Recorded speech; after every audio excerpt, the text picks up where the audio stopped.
minsan sinasabi ko po na sana Lord may tumulong po sa akin. Kahit kaunti lang po. Ano na po. Kasi nahirapan po talaga. Hirap na po talaga kung mag-alaga sa mga anak ko din po, sir. So, anong gusto mong hilingin ngayon? Sana po may tumulong po sa akin na paano po din yung mata ko kahit paano para makita ko muli yung mga anak ko, yung makita ko po yung mga mukha nila ulit po. Para yung mapag-aral ko pa po sila ng maayos, mapagpatapos ko pa po sila. Okay, Salamat po. Sana bigyan pa ako ng paningin po para makita ko po kayo ulit. Nakakaiyak naman mga kababayan. Salamat po. Oo. Kasi sabi ko po, sana babalik po si Daddy Frankie muli dito. Wala na, hindi na po ako makakita. Hindi ko na po kayo makita. May awa ang Diyos, makakakita ka pa. Ano po nga po, Oo. Daddy Frankie. Salamat po. Makakakita ka pa. No? Ano ulit? Pababaril ko po. Pababaril mo siya pag? Pag pinalitan niya po ako. Oo. Mga kababayan, mga kabarangay, magandang tanghali po sa atin lahat. Nandito po si Daddy Frankie, mga kababayan, sa barangay Kabaldatan, Malasiki. At may kagawad po, barangay kagawad nila dito ang nag-message kay Daddy Frankie para ilapit ang kanyang kabarangay. So mga kababayan, nandito po tayo ngayon sa harapan ng kanilang bahay at kausapin natin, sama-sama nating alamin ang kwento ng kanilang buhay. Hi ma'am. Hello po. Sino po Ako si Daddy Frankie. Po, ma'am, magandang umaga. Ma'am, okay lang idikit ko tong mic sa inyo po? Ay, sige po. Okay lang, excuse po. Okay tayo, sir. Oh, sige. Yan. Kumusta ma'am? Ito, hindi po maganda ang kalagayan po. Ay, hindi maganda. Ano pangalan niyo po? Jezabel po, Ma'am Jezabel, ilang taon na po kayo? 33 po. Bakit mo po nasabing hindi maganda? Dahil sa sitwasyon ko po, Ano ba problema? sa mata ko po, sir, hindi po ako makakita kasi. Kaya, ano po, Ano nangyari? Paano? Bakit? sa ano daw po ito, sir, sa glaucoma daw po. Yung sakit daw sa ano. Hindi ko rin po alam, sir, kung bakit nagkaganito po ako, sir. Pwede bang malaman saan nagsimula at kung kailan? Nung ano pa po, nag-iisang taon po yung anak kong panganay po. Tapos, Tapos, yun na po, biglang paggising ko po, yun na, wala na po yung paningin ko po. Biglaan po. Sabi daw po nila kasi, na-stroke daw po. na-stroke ikaw? Yung sa mata ko po, yung na-stroke daw po. Ay, yung mata na-stroke. Opo. Kasi tumaas daw yung dugo ko po. Kaya po, tumama po sa mata ko. Ilan po anak niyo, ma'am? 3 po. Ay, 3. Panay lalaki po. Puro lalaki. Opo. Saan po ang asawa niyo? Diyan po. Anong trabaho po? Tricycle driver lang po. Lang siya. Tawag dito yung boundary po. Nakikiboundary. Opo. Nakikiboundary lang po. Ilang taon na yung mga anak ni ma'am? Yung panganay ko po, 11 po. Tapos yung pangalawa kong special child din po, 7 taon niya po bukas. Tapos may anak pa kayong special child? Opo. Tapos yung isa ko, hindi ko rin po alam kung nakakarinig din po. Ay, ba't ganon? Hindi ko po rin alam, sir. Yung isa, hindi mo alam kung nakakarinig. Opo, kasi minsan tinatawag po, hindi po, lumilingon din po. Pero, anong sitwasyon ng paningin mo? Nakikita mo pa ba ako? Hindi po. Ay, hindi. As in, wala ka na nakikita? Wala na po. Pag sa may dyan dito po sa gilid, Oo. pag pinagilid ko po may gumagalaw, yun lang po. Pero pagkarap ko po kayo, wala po.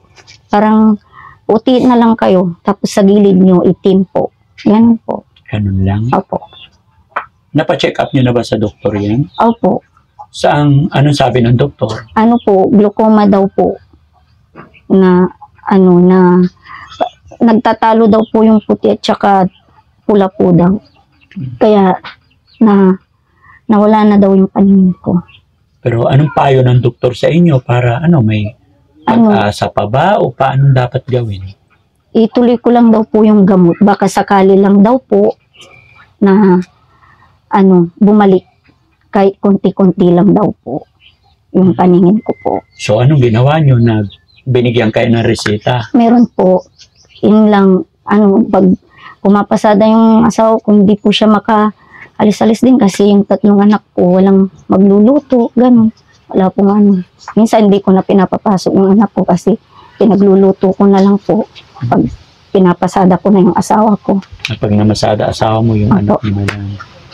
Kaya mahirap. Pero ko na lang po. Kasi walang tutulong din po. Nasaan ba ang mga magulang mo? Dito din po sila Ilan kayo magkakapatid? 7 po. Kumusta naman ang buhay ng nanay-tatay mo?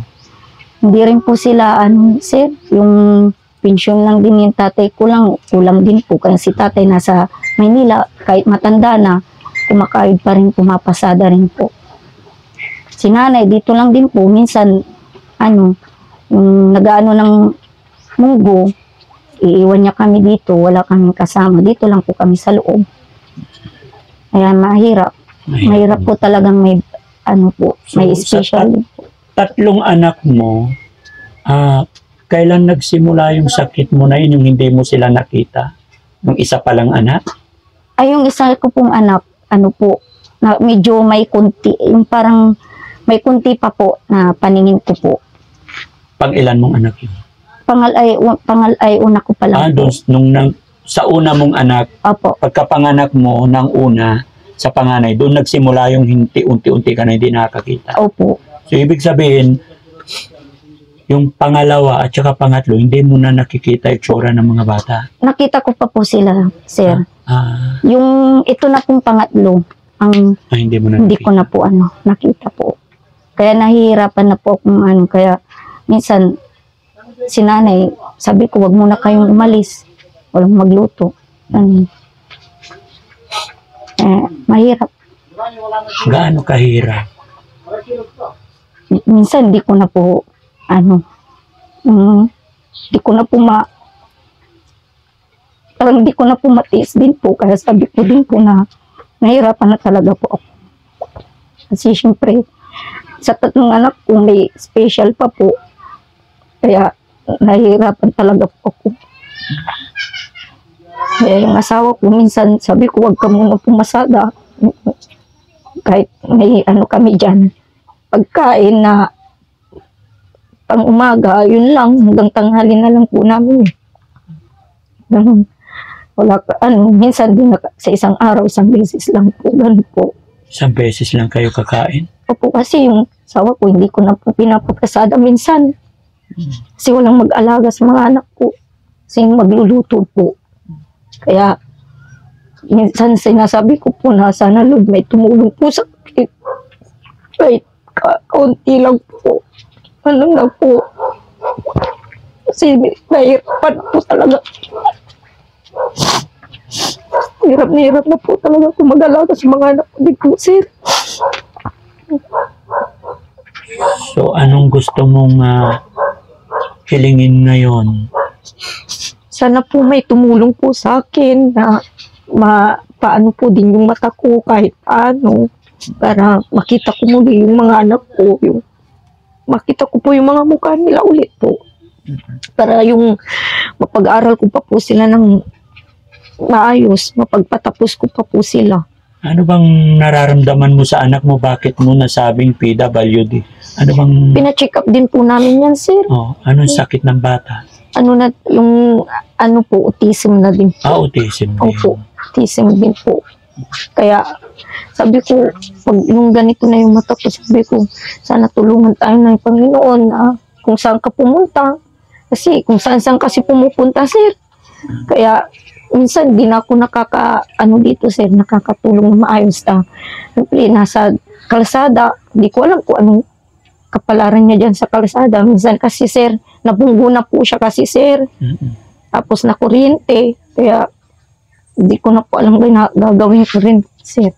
Ano yung pangalan mo ulit, ate? Jezabel po. Jezabel. Opo. Ako si Daddy Frankie. At may video kami dyan. I-upload namin ng video ito. May followers tayo. More than 3 million. Tapos sa YouTube, running 1M yung mga kapanood. So, sa pag-upload natin, marami tayong mga kababayan, mga kapanood nito. Gaya ng iyong sinabi na gusto mong Sana may maghanap ka ng makatulong para makakita muli. Opo. Bibigyan kita ng chance para manawagan sa ating mga kababayan na may mabuting kalooban. Sige, eto, sabi ka ng gusto mong sabihin. Sana po may tumulong po sa akin na bigyan po ko ng pampagamot po para po yung mga anak ko din po hindi rin po sila nahihirapan kasi minsan wala po silang kasama, walang mag-alaga. Kaya sana po tulungan niyo po ako.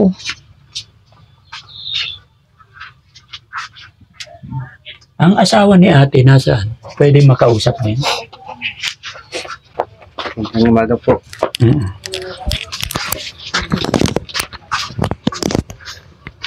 Sir, ano pangalan niyo po? Yanni Paula Figuera. Gaano na kayo katagal nagsasama? Bali, 11 years na rin baby na po. kasi yung panganay ko eh. Ano nangyari, sir? Bakit labo ang mata ng asawa niyo po? Ano yan sir simula nung bago kami nagkasal. Oo. Simula nung bago kami nagkasal, tumira kami doon sa amin. Nangyari na doon. Kasi, naglabas ako ng hulungang motor. Tapos, mahirap yung buhay namin doon na, yung bahay ng tatay ko. Simula nung magkakapatid kami, ako lang yung nakapagpakabit ng ilaw. Kaya, ganun yung nangyari na, parang inggit daw yung nangyari sa kanya. Pero dati, bumalik yan.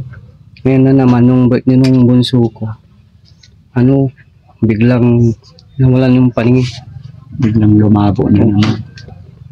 So, paano yung ginagawa mo ngayon, sir, na hindi nakakita yung asawa mo? Namamasada lang akong saglit, mga hanggang tanghali, hindi na ako babalik kasi pag wala minsan si biyanan ko, walang mag-aalaga dun sa mga bata. Magkano ba kinikita mo, sir, sa pamamasada? Minsan, pag swerte yan, nasa 300, 400 lang po. Araw-araw. Opo. Ilan taon ba yung panganay nyo? 11 po. 11. Tapos yung bunso, Mag-7 ngayon po ay bukas. magsi-7, magbubunso. Bunso, si Yung pangalawa po. Sheldon, may Yung bunso pa na. Dalawa po yung bunso. 2 years old po. Ilang taon yung bunso? 2 Ito taon po. po. 2 years Dalawang old. po. So, sa pamamasada, doon mo kinukuha yung pamilya mo. Pang hanap buhay lang po sa pagkain. Magkano boundary po sa 150 po. 150. Pero Kasi po, yung simula nung pinadoktor ko rin po siya, pinagsama ko yung sa albularyo saka sa doktor. Oo. Kaya ang sinasabi ng mga pinagtitingnan ko ng albularyo, inggit daw sa sa amin dalawa. Paano sila mainggit sa amin yung ko naman kinikita ko yung pinaghihirapan ko naman yun. Hindi ko naman kinukuha sa kanila kaya sabi nung albularyo, inggit daw yung nangyari dito sa mata niya. Parang kinulam ganun, sinasabi nila. Kasal na ba kayo? Oh, very good. Di ba may sumpaan naman kayo na walang iwanan? Kahit anong hirap ng dadanasin ng bawat isa. Opo. Dahil yung mga ganyan, pagsubok lang yan. No? At alam ko ate, hindi pa huli ang lahat. Sinusubok ka lang ng panahon, sinusubukan lang nila hanggang saan ang tibay natin. Kaya ito ate, bibigyan pa kita ng isa pagkakataon, manawagan sa ating mga kababayan para sa iyong mga anak. Sana po may tumulong po sa akin para po magampanan ko po yung mga anak ko po na maging ina po. Sana po tulungan niyo po ako na bigyan ako ng pagkakataon na makakita ako ulit para po matulungan ko din yung mga anak ko. Kasi nahihirapan na rin po ako na hindi ko po sila maalagaan po. Gusto ko pong magampanan yung magiging ina po para sa mga anak ko. Una po, masaya pero hindi ko alam na naging ganito po ako na hindi na po ako makakita. Sana po tulungan niyo po ako.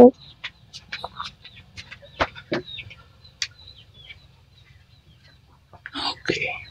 Si Kuya naman, Sir, ano naman ang panawagan mo? Nananawagan po ako sa lahat ng mga nanonood po. Sana po matulungan niyo kami mag-asawa kasi po mahirap po yung buhay namin. Nagtatricycle lang po ako para mapaaral lang yung mga pamilya ko po. Tapos lumaki sila ng magandang kinabukasan po. Sana po yung mga nanonood, huwag po kaming pabayaan po na tulungan para makakita lang po yung mata ng asawa ko. Magampanan niya yung mapalaking mga anak namin. Saan hospital mo dinala yung asawa mo? Sa ano po, sa eye center po. Eye Yung- center. Opo, Saan yun? Sa Sa San Carlos po. San Carlos. Doon sa malapit sa ano, town center. Anong sabi nila doon? Ano po daw, ano, mahaba bang gamutan daw po. Pero, niresitahan siya ng ano, yung pampadak sa mata. Yun lang po yung dapat itinutuloy para ano, para makakita daw yung mata niya. Nakabili naman kayo ng gamot. Opo, yung una po. Yung una, ilang beses ka nakabili? Bali, pangalawa po ngayon. Pangalawa. So ngayon meron pa. Magkano naman yung gamot? Ano po, may 1,000 po. 1,560 po. 1,560 po. 1.5. Ano yung drop lang? Po, yung ano lang po, Pinapatak. Opo. Gaano katagal gamitin yung 1.5? Ganito kalaki po. Hindi ko Isang po alam. buwan ganun po. Isang buwan ipapatak yun. Minsan hindi po maabot ng isang buwan kasi tatlong beses sa isang araw ay tatlong beses po sa isang araw po. O, 3 times a day ang patak. Opo. So pag napapatakan yung mata mo, ano pakiramdam mo?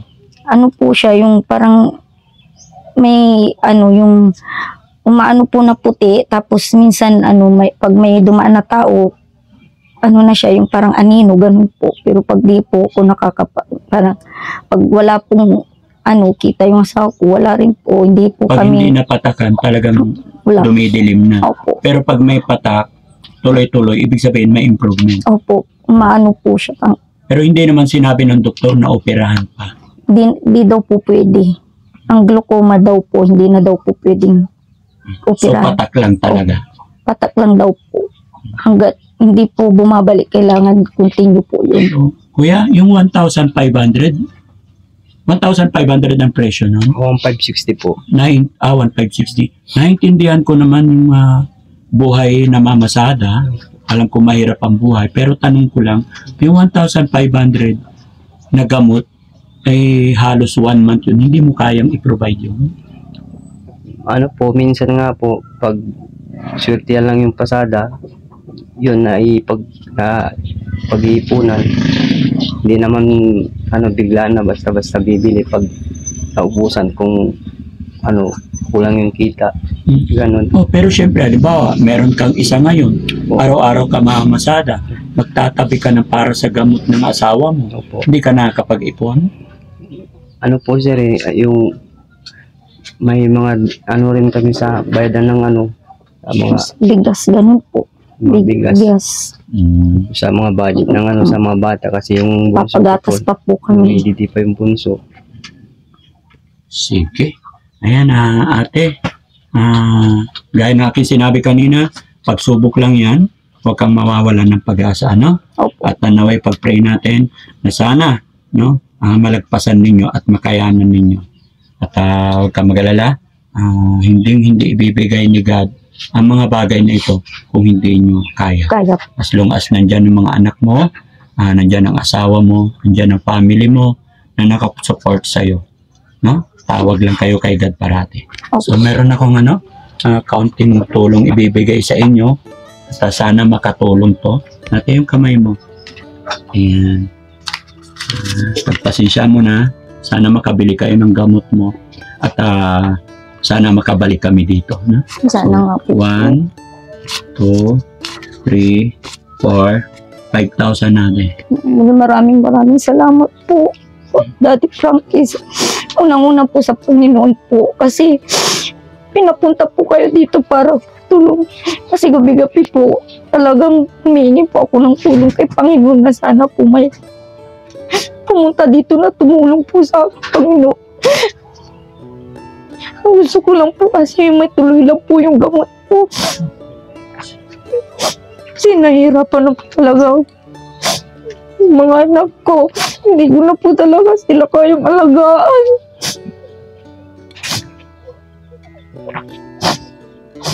Kaya mo yan. Gawin mong inspirasyon yung mga anak mo. Huwag kang susuko, ha?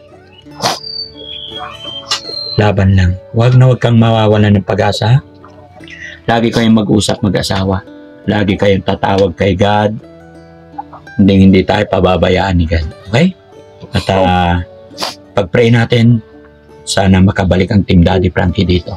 Mapagdala si Daddy Frankie ng bigas, no? Sana po. Maraming salamat po dito at papabili ko na po ng gamot ko to kasi tustusin wala na po talaga akong gamot. Wala na. Naubos na po kahapon.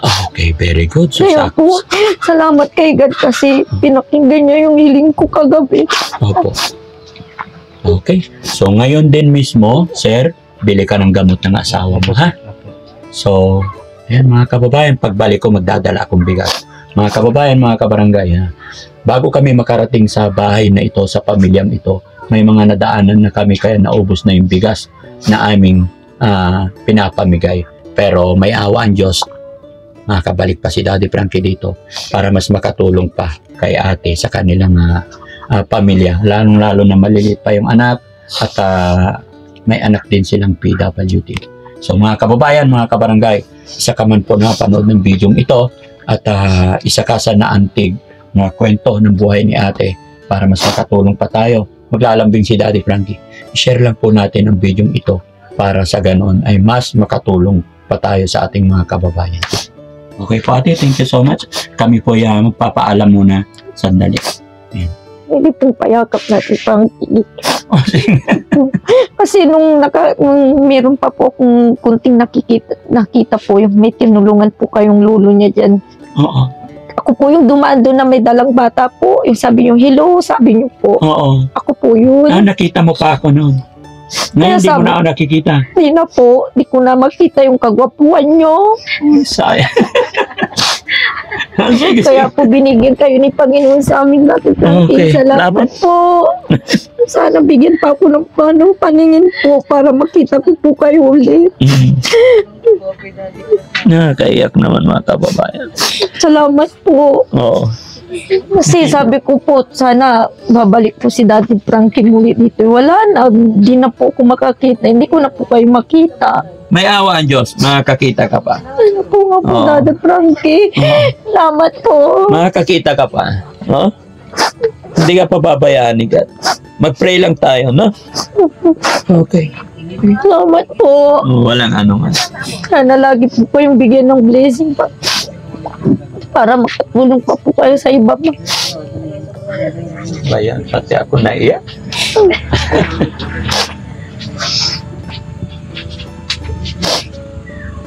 Last ko po kayo palang nakita, Daddy Frankie, yung nagtanong po kayo. Oo. Yung nandyan po kami sa harap.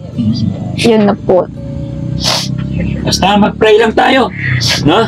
Salamat. Salamat din po, Daddy Okay, Frankie. kunin ko lang Maraming yung mic. salamat po.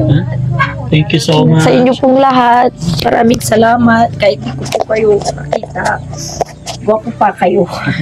Salamat. Salamat po. Okay. So ayun mga kababayan, mga kabarangay, napaiyak tuloy ako kay ate. Pero wala akong masabi. Salamat po, salamat sa inyong lahat. Hanggang ngayon nakatulong ang Team Daddy Frankie dahil po lagi kayo nakasuporta sa Team Daddy Frankie. Muli po, Daddy Frankie po mga kababayan, anak ng Pangasinan, from Pangasinan. Shout out po sa mga kababayan ko dito sa buong lalawigan ng Pangasinan. At hindi lang po sa Pangasinan, lahat ng mga kapanood ng video ito, salamat po mga kababayan nating OFW, mga kababayan natin nasa ibang bansa. Saan man kayo naroroon, Luzon, Visayas, Mindanao, mabuhay po tayong lahat. God bless.